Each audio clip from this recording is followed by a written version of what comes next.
બનાસકાંઠા જિલ્લાના બાબર શહેરમાં state highway ઉપરના કાચા પાકા દબાણો દૂર કરવા માટે કેટલાક મહિનાઓથી ચર્ચાઓ ચાલી રહી હતી, પરંતુ વારંવાર દબાણો દૂર કરવા માટે તંત્ર દ્વારા નોટિસો ફટકારી હતી, જેના કારણે 18 મીટરમાં આવતા મોટાભાગના દબાણો સ્વેચ્છાએ દૂર થઈ ગયા હતા. બાબરમાં દબાણ હટાવ ઝુંબેશ ક્યારે આવશે તેવી ચર્ચાઓનો શુક્રવારે દબાણો હટાવવાના તંત્ર કામે લાગતા અંત આવ્યો હતો. શુક્રવારે બાબર શહેરમાં સ્ટેટ હાઈવે ઉપરના ગાય સર્કલથી ન્યૂ એપીએમસી માર્કેટયાર્ડના ગેટ સુધીના બંને બાજુના કાચા પાકા દબાણો દૂર કરવા માટે વહીવટી તંત્ર દ્વારા પોલીસ બંદોબસ્ત સાથે કામગીરી શરૂ કરી હતી. રોડની મધ્યથી 18 મીટર અને 24 મીટરના દબાણો માપવામાં આવેલા હતા. 18 મીટર દબાણો મોટે ભાગે સ્વેચ્છાએ દૂર થઈ ગયા હતા.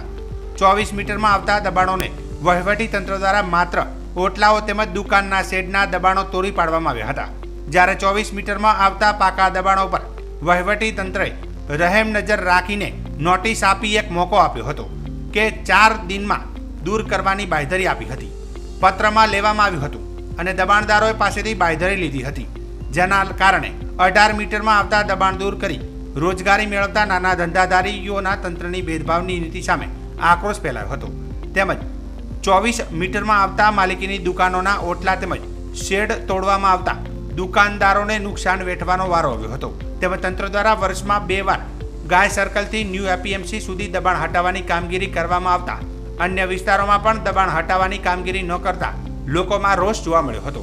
તેમજ વારંવાર લારી ગલ્લાઓ તેમજ શેડ હટાવતા લોકોમાં રોષ જોવા મળી રહ્યો છે અને નાના ધંધાદારીઓની રોજીરોટી હાલ તો છીનવાઈ ગઈ હોય તેવું લાગી રહ્યું છે. તેમજ દુકાનદારોના ઓટલા તોડતા હાલ તો 2000 થી 10,000 સુધીનું નુકસાન દુકાનદારોને જોવા મળી રહ્યું છે.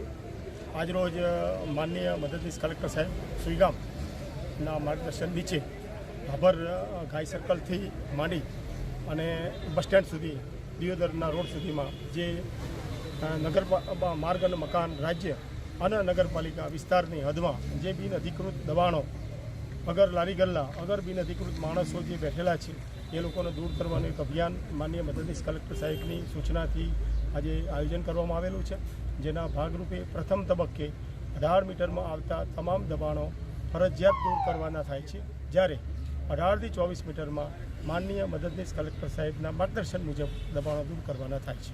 સાહેબ, જે આ લારી ગલ્લા હટાવવાના છે તો એમના માટે બીજી કોઈ વ્યવસ્થા કરવામાં આવેલ છે ખરી? હા, આ ટેમ્પરરી જે માણસો છે, લારી ગલ્લાવાળા હોય, ફેરિયાઓ હોય, ફળફળાદીના માણસો હોય, એના માટે નગરપાલિકાના ખાડિયા વિસ્તારમાં જે મકાનો બિલ્ડિંગો બનાવેલા છે ત્યાં જે ઓટલા બજાર છે ત્યાં શિફ્ટિંગ કરવાનું આયોજન છે.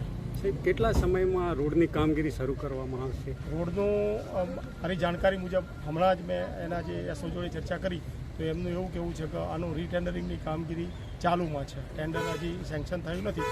રીટેન્ડરિંગ સેન્કશન થઈ જશે એટલે તરત જ આનું કામ હાથ ઉપર લેવાનું છે. સાહેબ, 18 થી 24માં કોઈ સરકારી સંસ્થાઓના દબાણો આવતા હશે તો એમના પર શું કાર્યવાહી? એ જરાક સાહેબ એમની રીતે નિર્ણય કરશે. અમારા માનનીય મદદનીશ કલેક્ટર સાહેબ જરા ઉપસ્થિત થશે તો સર એનો નિર્ણય કરશે.